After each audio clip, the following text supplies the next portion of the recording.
그, 네, 잘 들리시죠? 예. 네, 저번에 말씀드렸던 걸, 바꿔주세요. 네네네네. 저번에 말씀드렸던 걸로 이제 간략하게 다시 한 번 더 말씀을 드려보면, 이번에 그 보험사하고 왜 이렇게 문제가 됐는지에 대해서 이제 쭉 한번 살펴봤는데요. 보험사에서 돌아온 대답은 이런 거였습니다. 예를 들어 보면, 이 화면도 보이시죠? 옆으로 당겨줘야 됩니다. 지금 전체 화면으로 했는데 보이시는지요? 안 보입니다. 아하. 이게 뭘 어떻게 해야지? 탐색창만 보이고 탐색창 말고 비디오 나오는 걸 탐색창 위로 덮어주세요. 비디오 나오는 걸 탐색창 위로 덮어달라. 그러니까 A 화면으로 옮겨주면 돼. A 화면으로 옮겨달라. 잠시만요. 줌 화면으로.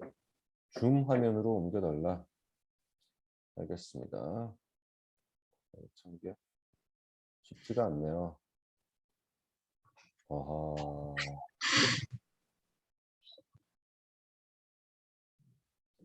이거를 옮겨달라. 저번에도 이랬는데. 지금 파워포인트는 보이시나요? 예.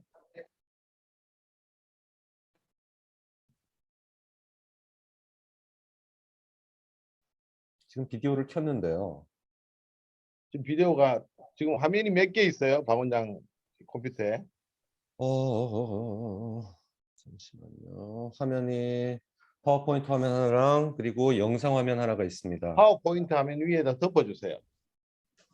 덮어달라. 파워포인트 화면 있는 쪽으로 이렇게 화면을 지금 비디오 나오는 것으로 옮겨주면 돼. 당겨서. 어허. 잠시만요. ESC 버튼 누르시면은 나가지고 지금 울트라소노그램이라고 되어 있는 거 있죠? 네네네네. 화면, 비디오 화면. 네. 그쪽으로 화면을 드래그해서 옮겨주면 돼. 지금 비디오 나오는 거를. 잠시만요.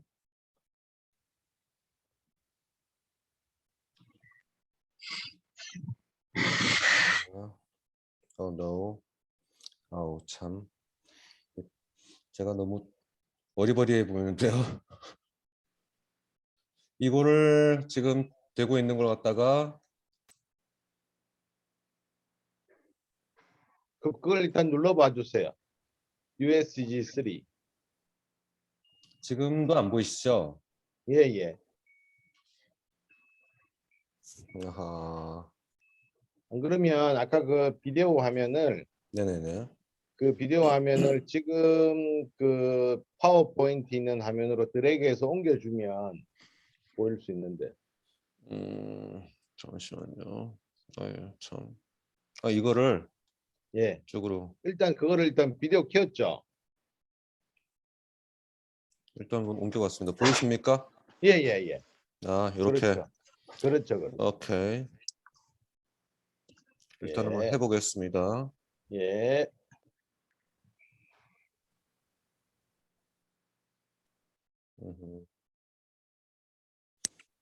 그럼 이렇게 해서 보겠습니다. 일단. 예. 왜냐면 이게 되게 중요한 문제라서. 그러니까. 오케이. 위로 네. 옮겨주세요. 조금 올려주세요. 예. 되셨는지요? 예, 됐습니다. 이걸 아주 잘 숙지를 하셔야 될 것 같습니다. 왜냐하면 지금 이게 보험사를 상대로 해야 되고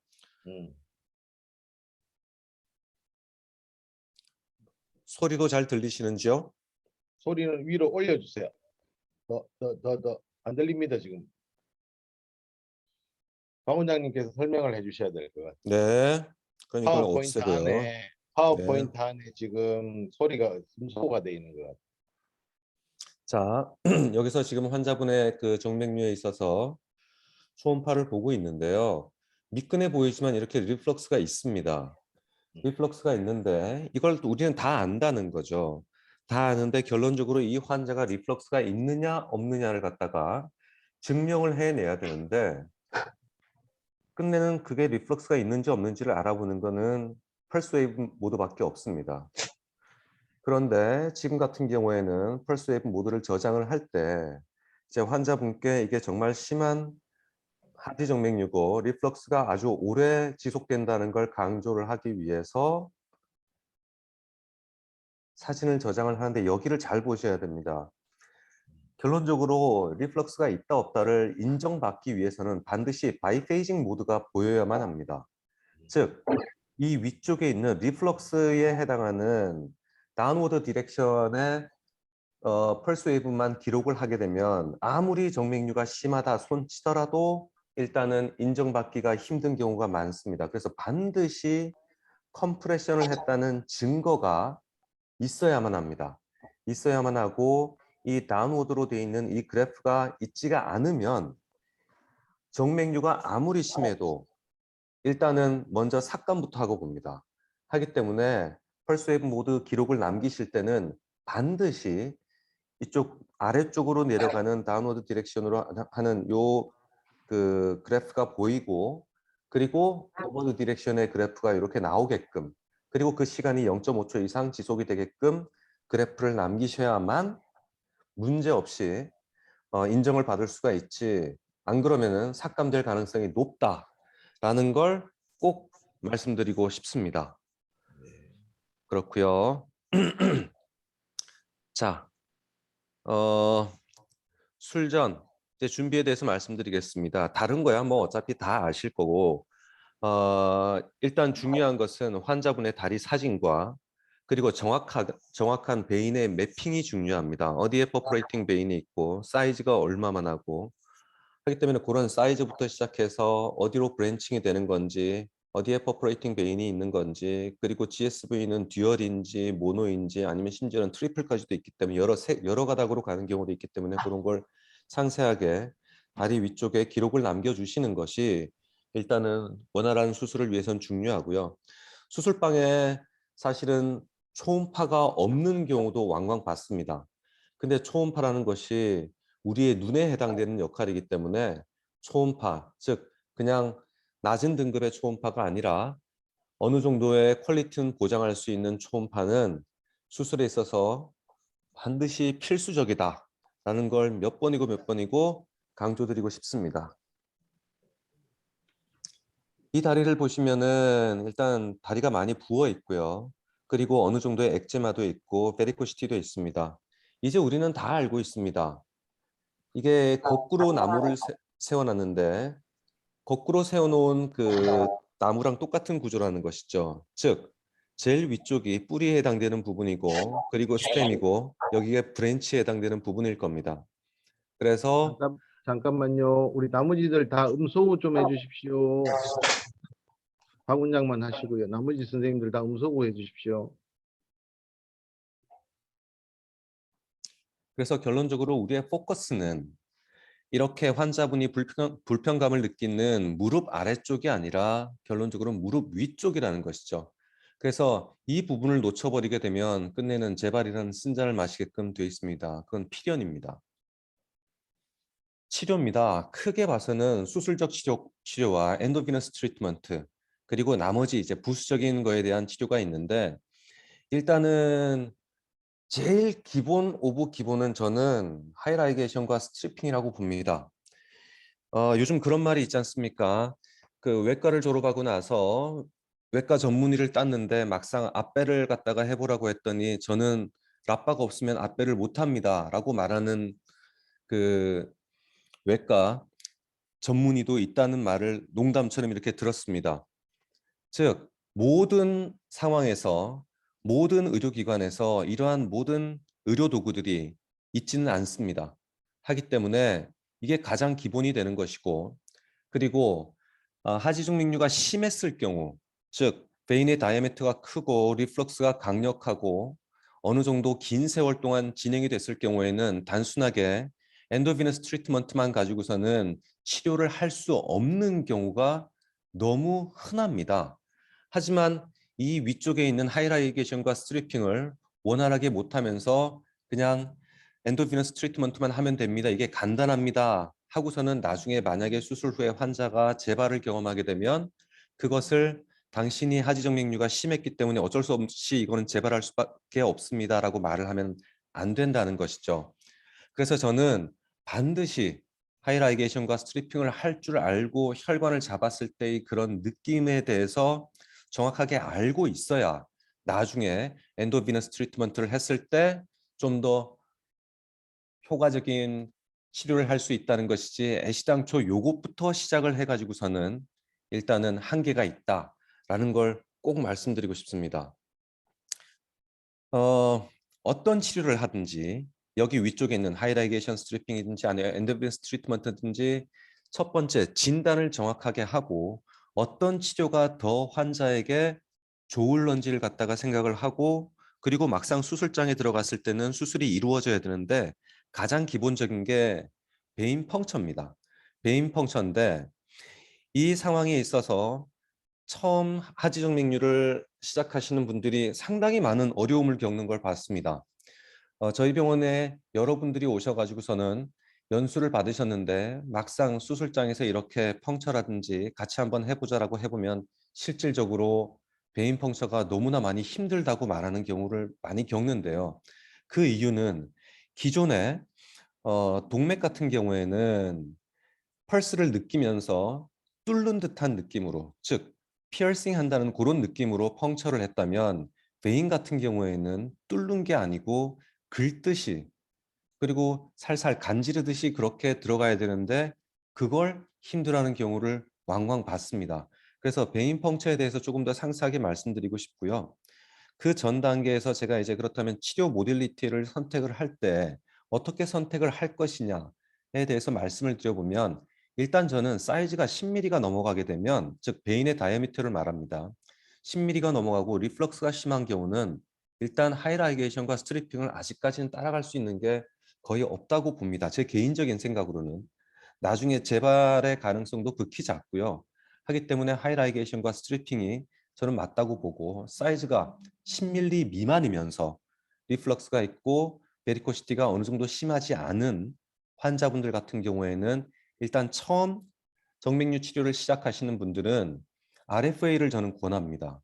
RFA를 먼저 해보시고 그리고 나서 이 RFA에 익숙해지면 그렇다면 그때는 EVLA로 넘어가는 게 맞겠다. 왜냐하면 RFA는 어느 정도 딱 규격화되어 있습니다.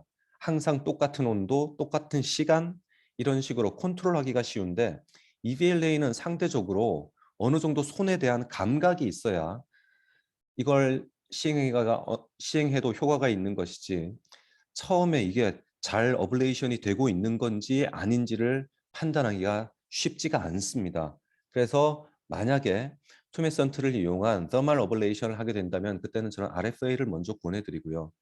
그리고 non-투메선트, non-dermal 어블레이션을 할 경우에는 저는 클라리베인을 먼저 보내드립니다. 즉 여기는 7에서 10mm 정도 사이즈를 가지고 있을 때 이쪽으로 넘어가는 것이고 그리고 non-투메선트, non-dermal로 할 때는 7mm 미만의 사이즈를 가지고 있는 혈관들은 모카를 먼저 시행을 해보고 이 모카에 대해서 어느 정도 익숙해지고 나면 그때는 베나실 쪽으로 넘어갈 수도 있다. 왜냐하면 상대적으로 생길 수 있는 부작용의 그 레이트가 모카에 비해서는 사이아나 아크릴레이트가 좀 더 가능성이 높고 만약에 부작용이 생겼을 때는 그게 좀 더 심각한 나쁜 영향을 미칠 수 있기 때문에 만약에 처음에 시작하시는 분들이라고 한다면 RFA와 모카를 먼저 선택을 해보시고 추후에 이런 쪽으로 넘어가는 게 맞지 않을까라고 항상 먼저 권해드리고 있습니다. 메인 펑처에 대해서 일단 한번 보겠습니다. 이것도 역시나 마찬가지로 끌어오면 되는 것이다. 그죠?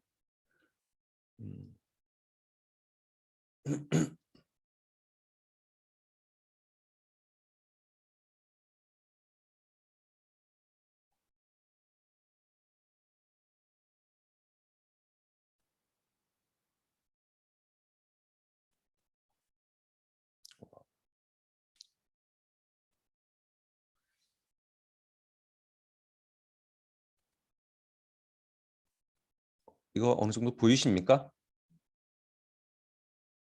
보이시나요? 예, 잘 보입니다. 잘 보입니다. 네.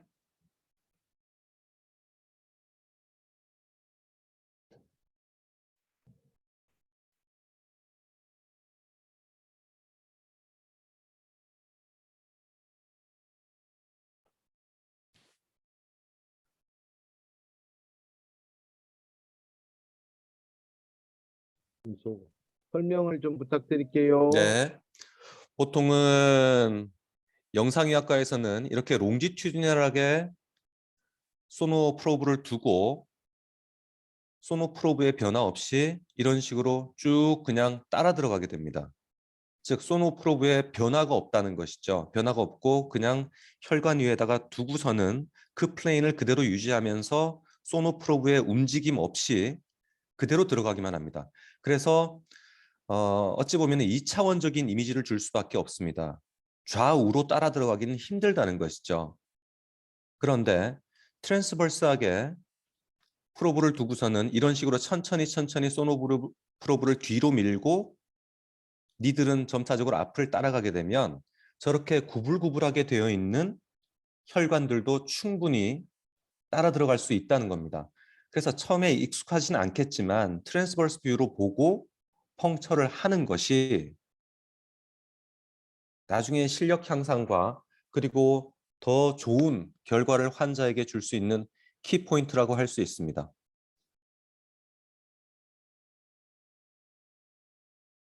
그래서 지금 진단을 잘 한 후 그리고 펑처만 잘하게 되면 하지정맥류는 아주 편하다라고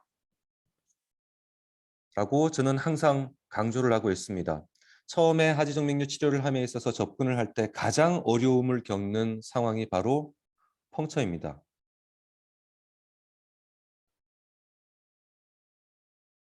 지금 예를 적어놨지만 저 환자분 같은 경우에는 사이즈가 13mm입니다. 13mm면은 저 같은 경우에는 밑에 CS라고 적어놨는데 크라이오 스트리핑을 의미합니다. 그래서 이 환자는 기본적으로 스트리핑을 하려고 지금 계획을 잡고 있는 상황이고요.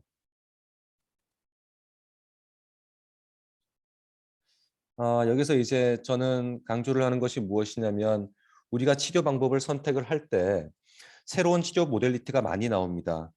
근데 이거 같은 경우에는 되게 우리가 그 뭐 리걸 프로블럼은 아니지만 에티컬하게 봤을 때 새로운 치료법들이 나오면서 저번 그 혈관외과 강의에서도 제가 강조를 했었지만 비싼 치료 방법은 나오는데 예전에 스트리핑에 대해서 좀 더 좋은 결과나 아니면 심지어는 같은 결과를 줘야 되는데 맨 위쪽에서 보면은 정맥류가 생길 수 있는 곳이 엔티리어 액세서리와 포스티리어 액세서리와 메인 트렁칼 베인인데 이제는 메인 트렁칼 베인에만 집중을 할 뿐 엔티리어 액세서리 베인이라든지 포스티리어 액세서리 베인에 대해서는 이제는 언급하고 있는 의사들이 별로 없는 실정입니다.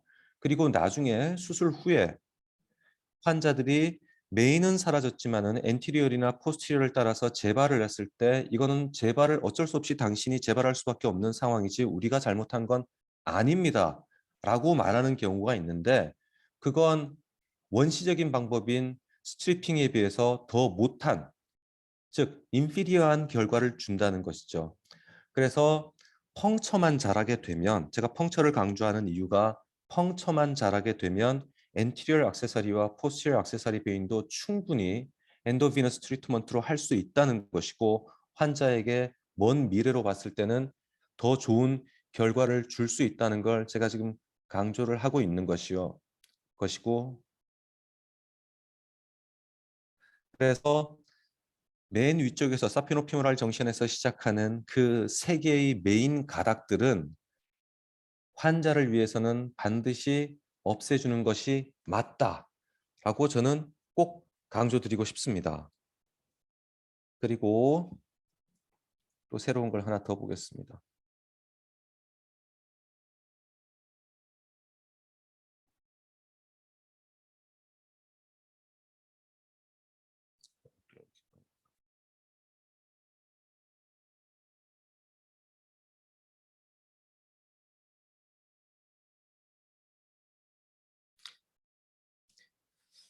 초음파의 그립에 대해서 설명을 드립니다. 초음파를 진단할 때는 그런 식으로 프로브의 중간 부분, 즉 몸통을 잡는 경우가 바디 부분을 잡는 경우가 많은데요. 펑처를 할 때는 살짝만 눌려도 베인이 컬랩스가 됩니다. 하기 때문에 거의 스킨에 닿을 듯 말 듯 하게 둬야지 이게 닿는 건지 안 닿는 건지 헷갈릴 만큼 그렇게 살짝 돼야지만 펑처를 할 수 있습니다. 왜냐하면 베인이 콜랩스 돼버리면 펑처를 할 수 없으니까요. 그래서 옆쪽에서의 모습을 한번 찍어봤습니다.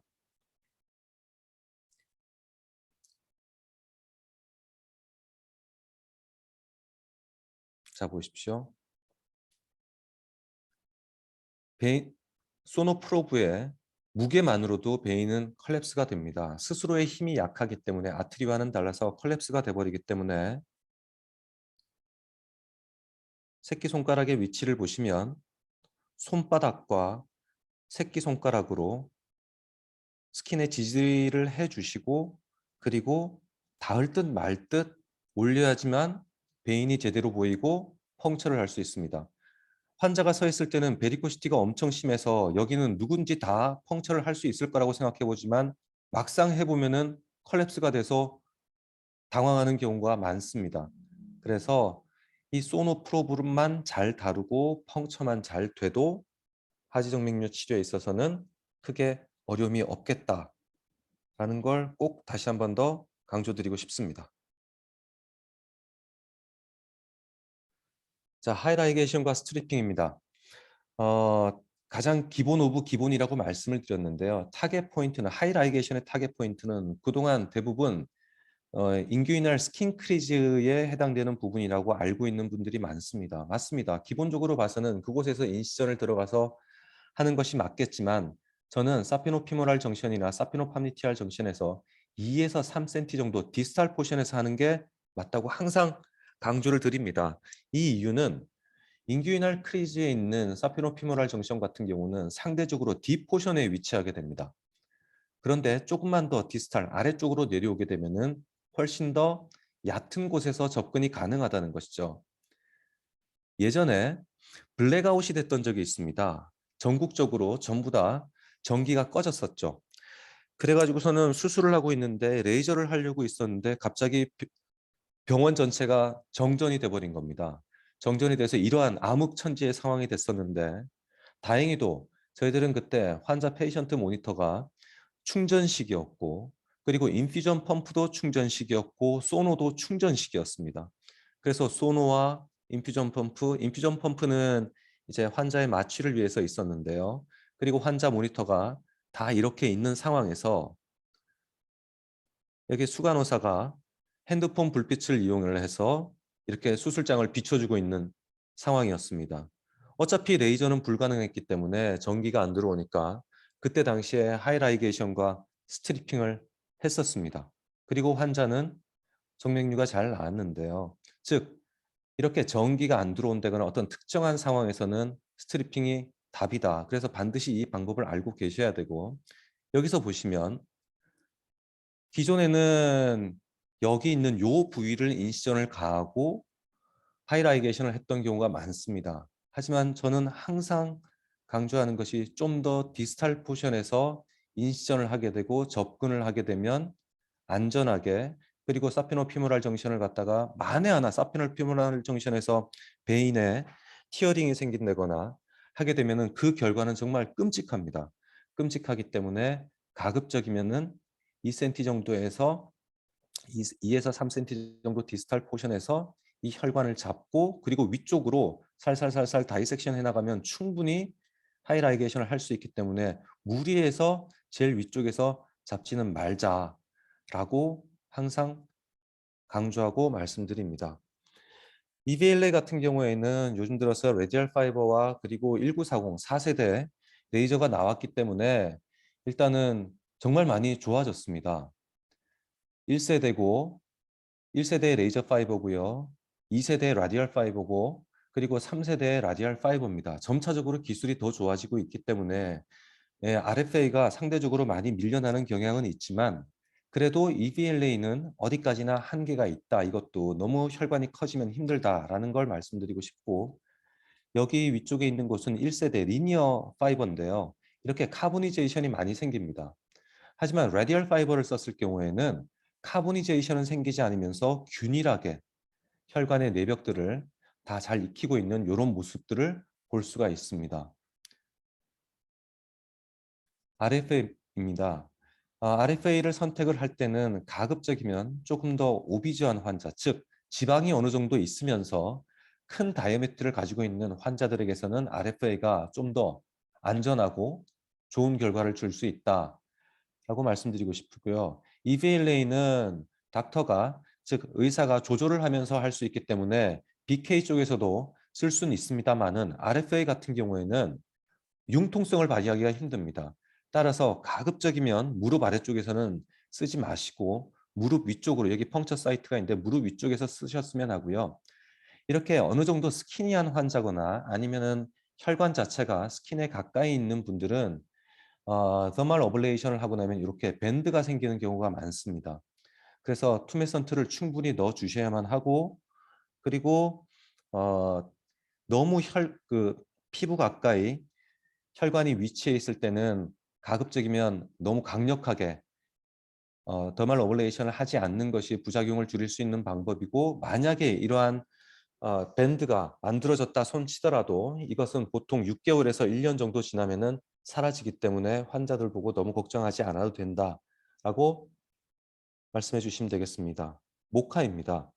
모카는 이것저것 다 떠나서 환자분의 혈관 사이즈가 7mm 미만이고, 그리고 그렇게 큰 브랜치가 많이 없을 때 단순하게 미끈해 보이지만은 혈관이 작고 리플럭스는 있을 때 그때 하는 게 도움이 됩니다.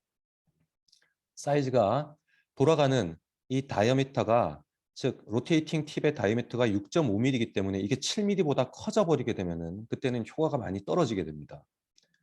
그래서 미케노케미칼 어블레이션을 한다는 것이고요. 너무 크면은 의미가 없다는 것이죠.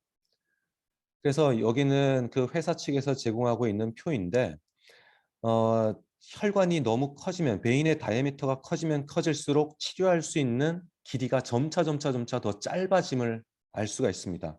즉 최대 사용량이 10mm라고 했기 때문에 한쪽 다리에 10mm를 쓸 수 있다고 해놨기 때문에 1.5%를 여기 보시면은 10mm의 라인으로 그어보면은, 만약에 베인 다이아미터가 16cm가 되게 되면은 20cm도 채 치료를 할 수가 없습니다. 그렇다면 거의 재발이 확실시 된다는 것이죠.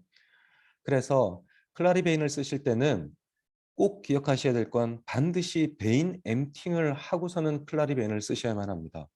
왜냐하면 우리가 한 가지 잘 모르고 있는 게 있는데, 1.5%가 됐건 3%가 됐건 STS, 즉 스트롬보제 STS 경화제를 사용을 할 때 이 경화제가 중화가 되는 경우가 있습니다.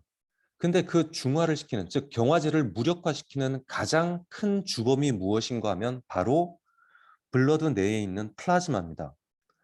그러면 3%짜리 1ml에 3%면 아주 독한 겁니다. 3%짜리 1ml STS를 중화시키는 데 필요한 플라즈마의 양이 얼마냐? 논문을 뒤져보면 겨우 0.3mm밖에 안 됩니다. 즉 플라즈마 0.3mm만 있으면 3%짜리 1ml의 STS를 그냥 물로 만들어 버릴 수 있다는 거죠.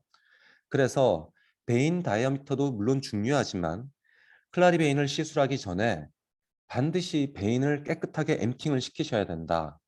그럼 베인 엠팅 시키는 방법은 무엇이냐면 다리를 어느 정도는 들어 올려주는, 즉 클라리베인 카테터가 들어있는 상황에서 다리를 들어 올려주는 방법도 있을 것이고, 이 클라리베인 카테터 주변을 따라서 이런 식으로 스크러빙을 해주게 되면 바조스파즘이 오면서 상대적으로 블러드의 양이 줄어들고 쓰는 STS의 양은 줄어들면서 상대적으로 효과는 훨씬 더 높일 수 있다.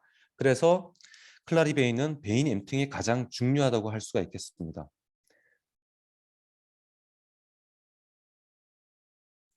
가끔 한 번씩 이렇게 스토킹이 되는 경우가 있습니다. 스토킹이 되는 경우가 있는데, 이것은 스토킹이 돼버리게 되면은 클라리베인은 수술 자체가 실패하는 경우가 많이 생기게 됩니다. 그래서 스토킹이 되지 않게끔 하는 것이 중요하고요. 스토킹이 되지 않게끔 하는 가장 좋은 방법은 클라리베인의 카테터를 계속 일직선으로 유지를 해주고 어느 정도 텐전을 가하면서 서서히 당겨주는 것이 스토킹을 예방할 수 있는 방법이다. 그리고 이런 식으로 약이 나오는 입구가 인티마로 꽉 끼어버리게 되면 그때는 또 약이 나올 수가 없기 때문에 여튼 이런 인티마가 스토킹되는 걸 예방하는 것이 클라리베인의 성공의 키포인트라고 할 수 있겠습니다. 마지막으로 사이너 아크릴레이트입니다. 이것은 제가 가급적이면 제일 마지막 단계의 요 치료를 하십시오라고 말씀을 드리는데 요즘 이게 문제가 되는 것이 그냥 의사가 쓰기에는 단순하고 쉽다라고 해서 심지어는 정형외과 의사나 재활의학과 의사들도 이걸 갖다가 치료하는 경우를 왕왕 봅니다. 하지만 이것은 한 번 문제가 생기기 시작하면 그때는 어느 정도 리커버리가 불가능한 상황에 빠지기 쉽습니다. 일단은 스타팅 포인트는 처음에는 3cm 디스탈에서 시작을 하자고 했는데 지금은 5cm로 바뀌었습니다. 그 이유는 바로 베나실의 위험성을 알리는 것이죠. 3cm로 해봤더니 피모랄 베인이라든지 팜니티알 베인으로 많이 넘어갔기 때문에 그 결과를 바탕으로 5cm라고 돼 있고요. 그리고 지금은 와이어가 바뀌었습니다만은 예전에 J-쉐입의 가이드 와이어를 썼었는데 그때는 또 그것 때문에 문제가 생기는 경우도 왕왕 있었습니다. 사이너 아크릴레이트는 처음에 쓰는 유저에게는 어느 정도 편하다고 느낄 수는 있겠지만 간혹 플라 또는 포카라고 저희들은 표현을 하고 있는데 시술 후에 2주째 됐을 때 이렇게 알러직 리액션이 생기는 경우가 왕왕 있습니다. 그리고 드물지만 투여된 이 글루가 스롬부스를 갖다가 야기를 시켜서 피모랄 베인이라든지 아니면은 팜니티알 베인을 완전히 막아버리는 경우를 예전에 다른 클리닉이라든지 이런 곳에서 치료를 받고 오신 분들을 한두 번씩 봤습니다. 그런데 이 힛, 즉 레이저나 고주파를 써서 힛에 의해서 열에 의해서 생기는 스롬부스와 글루에 의해서 생기는 스롬부스는 양상 자체가 완전히 다릅니다. 왜냐하면 글루 자체는 포린 바디이기 때문에 스롬부스가 생기게 되면 다시 그걸 갖다가 없애기가 상당히 힘듭니다. 그리고 잘 사라지지가 않고요. 따라서 사이너 아크릴레이트는 플라야 어차피 생길 수밖에 없다고 한다면 이거는 끝내는 약으로 어느 정도 조절이 가능한데 글루 인듀스드 스롬부스가 생기게 되면 이거는 상당히 긴 시간 지속이 되고 그리고 치료하기가 상당히 힘들다라는 걸 아시고 항상 이 세이프티 마진을 잘 지켜주시는 게 맞을 것 같습니다. 여기가 이제 그 페나실의 팁이고요. 이쪽에서 나간 것이 어디까지 가느냐라고를 보여주기 위해서 이걸 이제 찍어봤는데 이쪽에서 출발을 했는데 여기까지도 퍼져나갑니다. 따라서 그리고 브랜치로도 이런 식으로 퍼져나가는 경우가 많고요. 그래서 세이프티 마진을 지키는 것이 가장 중요한 키포인트다라고 말할 수가 있고요. 이거는 글루가 굳어서 생긴 건데 이런 식으로 포린 바디가 생기게 되고 초음파로 팔로우업을 해봤을 때 이 포린 바디는 지금 2017년 1월 1일부로 한국에 페나실이 허가가 떨어졌는데 지금 따지고 보면 만 5년이 지난 시점입니다. 근데 2017년 1월에 치료한 분이 얼마 전에 병원에 오셨는데 그분의 다리 사진을 보면 아직도 손을 해보면 아직도 이 글루가 남아있는 게 보입니다. 그래서 쉽사리 사라지는 게 아니기 때문에 세이프티 마진을 반드시 잘 지켜줘야만 한다라는 걸 다시 한 번 더 강조드리고 싶고요. 이게 이제 술 후 2주째 흔하게 생길 수 있는 건데 환자에게 히스토리 테이킹을 잘해야 됩니다. 보통 다른 음식물이라든지 약물에 대해서 알러지가 심한 게 있는 건지 아니면 특정한 금속이라든지 다른 물질에 대해서 알러직 리액션이 예전에 있었던 건지를 충분히 히스토리 테이킹 해야 되고요. 저 같은 경우에는 환자들에게 이렇게 알러직 리액션이 생길 수 있다 없다를 판단할 때는 주로 어떤 걸 물어보냐면은 반창고라든지 아니면 파스를 발랐을 때 그 주변에 붉게 변하는 게 있는지요? 라고 물어봅니다. 그렇다면은 반창고나 파스를 붙였을 때 좀 발그레하게 변한다고 하면 그분은 거의 100% 이렇게 알러직 리액션이 생깁니다. 그래서 저희들은 철저하게 그렇게 이제 룰아웃을 하고 시행을 해도 이렇게 알러직 리액션이 생기는 경우가 있는데 보통의 경우는 엔세이드라든지 안티히스타민 또 심한 경우는 스테로이드를 갖다가 며칠만 복용을 하게 되면은 바로 이렇게 좋아지는 경우가 대부분입니다. 하지만 이제 이렇게 심한 환자 같은 경우에는 재발성이자 하지정맥류를 가지고 오셨고 본인이 너무 강력하게 페나실을 원하셨고 그리고 남자분이었고 알러직 리액션의 히스토리가 없었음에도 불구하고 수술 후 2주째 이렇게 심한 알러지가 오셔가지고 거의 한 달간 고생하셨던 적도 있습니다. 그래서 잘 선택만 하시게 되면 그렇다면 너무 큰 고생은 안 하겠다라는 걸 말씀드리고 싶고요. 지금 시간이 다 돼서 이제 짤막하게 말씀드려보면 이렇게 가느다란 실핏줄은 스클레로테라피를 하게 되면 됩니다. 그러면 여기에서 한 가지만 더 제가 흔히 하는 실수가 있습니다. 실수가 있는데 무엇인가 하면 요거를 먼저 하나 말씀드리고 싶습니다.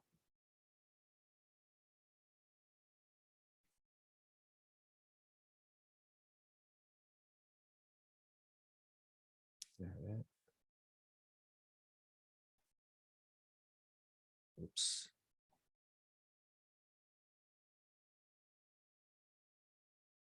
자, 요 동영상 보이시나요? 잘 보입니다. 네. 이게 이제 그 원액입니다. STS의 원액이고요. 이걸 만약에 이게 1%인데 1% 원액인데 0.1%를 만들겠다라고 하면은 이게 테사리 메소드입니다. 원액 0.1cc랑 셀라인 0.9cc를 섞어서 1cc를 만든 후 3웨이 코크를 통해서 에어랑 함께 섞어서 버블을 만들게 됩니다. 다시 말씀드리지만 반드시 희석을 해야만 합니다. 그런데 당황스럽게도 원액 1cc랑 아니면 원액 0.5cc가 됐든 0.4cc랑 에어를 4cc를 섞게 되면은 그게 0.1cc로 희석된다고 알고 계시는 분이 생각외로 많더라고요. 그래서 이 원액 자체가 희석이 된 원액이어야만 하고 이 에어는 볼륨 익스펜더의 역할만 할 뿐이지 이 에어가 원액을 희석시킬 수는 없다라는 걸 반드시 알아주셨으면 합니다. 그래서 꼭 희석을 하셔야 됩니다. 셀라인을 이용해서. 그래서 가장 좋은 버블을 만들기 위해서는 10번 정도 왔다 갔다 하게 되면은 그러면은 가장 좋은 사이즈의 버블이 만들어집니다. 이걸 욕심을 내서 20번, 30번을 하게 되면 버블의 사이즈가 너무 작아져서 효과는 또 반감되게 됩니다. 그리고 이런 나비 바늘을 이용해서 하시면 됩니다.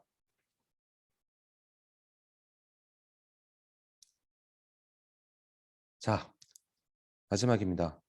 항상 이상수 교수님께서 강조하시는 거죠. 환자에게 맞춰야지 의사에게 맞추면 안 된다. 그래서 환자의 상황을 정확하게 판단하고 그 환자에게 가장 적합한 치료를 하게 된다면 사실 정맥류는 그렇게 큰 어려움은 없을 것이다. 치료를 함에 있어서는 없을 것이다. 라는 걸 꼭 말씀드리고 싶고요. 저번에 말씀드렸던 우리가 가지고 있어야 될 4가지 항목들입니다. 이글자이와 라이언스 아트 그리고 레이드 디센트 홀시스 렉 우리가 다 가지고 있는 것이죠. 하지만 여기 아침에 모여 있는 분들은 여기 뒤에 있는 배트맨에 해당하는 사람인가요? 아니면 앞에 있는 조커에 해당하는 사람인가요? 왜냐하면 이 둘은 둘 다 여기에 있는 모든 걸 다 가지고 있습니다. 똑똑하고 사자의 심장을 가지고 있고 그리고 일할 때 정말 꼼꼼하게 일하고 미친 듯이 또 쉬지 않고 달려갑니다.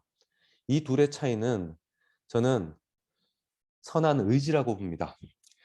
여기 앞에 계시는 분들은 함께 하시는 분들은 다 이 소울 오브 엔젤을 가지신 분 아니겠습니까? 그래서 오늘 제 강의 들어주셔서 고맙고 여러분들께 조금이라도 더 도움이 되기를 바랍니다. 감사합니다. 자, 2가지 질문할게요. 첫 네. 번째는 그 스트리핑을 할 때 옛날에 그 5개의 그 GSV 브랜치를 라이게이션을 안 하죠.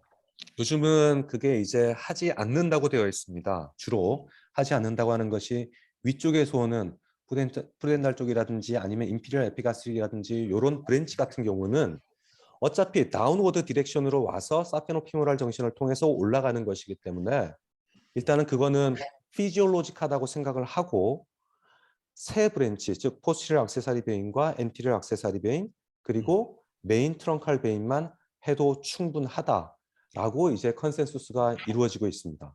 그러니까 세 개의 브랜치는 남겨놔도 상관이 없고 밑에 있는 두 개의 브랜치만 주로 커져 있는 두 개의 브랜치만 라이게이션을 해주라 그 말이죠. 네, 맞습니다. 두 번째는 그 지난번에 저 작년에 아주 불행한 일이 한번 생길 뻔했는데 여기 네네. 계신 울산 청맥병원에서 크라이오세라피를 하면서 베인이 찢어져서 페모랄 베인이 찢어져서 아주 낭패를 겪은 일이 있었거든요. 박 네네네. 원장도 들어서 알고 있을 겁니다, 그죠? 네네. 이제 저렇게 했을 때에 사실은 뭐 그 굉장히 이 엑스퍼트들은 별로 그런 부분들을 못 느끼겠지만 보통은 비기너들이 베인을 당길 때 너무 과도한 힘으로 당긴다든지 또는 그 외에 여러 가지 어떤 문제점들이 생겨서 베인이 찢어졌을 때에 어, 찢어지지 않게 하는 비결이 있을까? 이게 뭐 어려운데요. 사실 저희 병원에서도 예전에 그 한 번 그런 케이스가 있었었고, 그리고 울산에서도 이제 한 번 그런 정말 절대 경험하고 싶지 않는 끔찍한 경험이 이제 있었는데, 그거는 당기면서 어떻게 보면은 찢어졌다기보다는 그쪽을 다이섹션해 나가는 과정에서의 문제라고 보는데, 일단 요거부터 하나 말씀드리고 싶습니다. 이거는 캔서가 아닙니다. 캔서가 아니기 때문에 이 질환은 환자분들이 생각을 할 때 이거는 어느 정도 쉬운 질환이다라는 걸 환자분들이 인지하고 계시기 때문에 가급적이면 저는 과유불급이라고 표현하고 도저히 안 되겠다고 싶으면 환자분께 나중에 재발할 수도 있습니다. 라고 말씀을 드리라고 하고요. 왜냐하면 환자분들은 쉽다고 했는데 큰 부작용이 생겨버리면 안 되기 때문에 그렇고 저 같은 경우에는 지금 여기도 그려놨지만은 2cm 정도라고 하는데 이 베인을 잡아당길 때 사페노팜니티알 정션도 그렇고 사페노피모랄 정션도 그렇고 상대적으로 좀 더 잘 따라 나오는 즉 무리하지 않고도 잘 따라 나오는 방법이 있는데 여기 제가 적어놨습니다만은 여기 있습니다. 제일 아래쪽 니 플렉션과 그리고 힙의 플렉션 즉 베인을 잡아당길 때 무릎을 굽혀주거나 그리고 고관절 자체를 갖다가 이런 식으로 굽혀주게 되면 그리고 위쪽으로도 이런 식으로 위쪽으로 들어 올려주게 되면은 상대적으로 그쪽의 길이를 확보하기가 쉽습니다. 그래서 환자의 다리를 펴놓은 상태로거나 아니면 무릎을 펴놓은 상태에서 스트리핑을 하거나 잡아당기게 되면 상대적으로 그렇게 찢어지는 확률이 더 높아집니다. 그래서 무릎과 힙 조인트를 플렉션 하시면서 서서히 이렇게 잡아당기게 되면은 그렇게 찢어지는 일을 방지할 수 있는 좋은 팁이 되지 않을까 싶습니다. 그 개인 의원에서는 사실은 굉장히 그런 일이 안 생기는 것이 중요하고요. 아까 박 원장께서도 조금 전에 이야기했지만 아트리도 똑같거든요. 아트리도 보통은 플렉션하고 익스텐션을 하면 랭스가 한 25% 정도 줄어들어요. 네. 그래서 그런 거와 똑같이 베인도 아까 플렉션 해서 이게 남겨놓는 거는 별 문제가 아니지만 컴플리케이션이 생기면 정말 큰일이기 때문에 그런 부분을 꼭 오늘 강의에서 명심을 하셨으면 좋겠고 지금 제가 판단할 때는 이 강의는 너무 주옥 같은 강의여서 따로 어디다가 담아서 선생님들이 필요하신 선생님들이 있으면 드릴 거고 제가 볼 때는 별 문제가 없을 것 같은데 다른데 뭐 노출을 해도 뭐 저는 상관없습니다. 그렇죠. 네네네. 지난번 강의도 같이 그래서 우리가 그 혈관외과 부산 혈관외과 학회에 강의가 이렇게 한번 들어서 잘 인지를 못하는 경우가 많이 있어서 유튜브를 양산 부산대학병원 혈관외과라는 유튜브를 만들어서 이 강의를 올려놓도록 하겠습니다. 그래서 네. 보고 또 필요하면 강의 파일도 좀 받고 그렇게 할 수 있도록 할 거고요. 또 다른 분 궁금하신 거 있으면 저 보세요.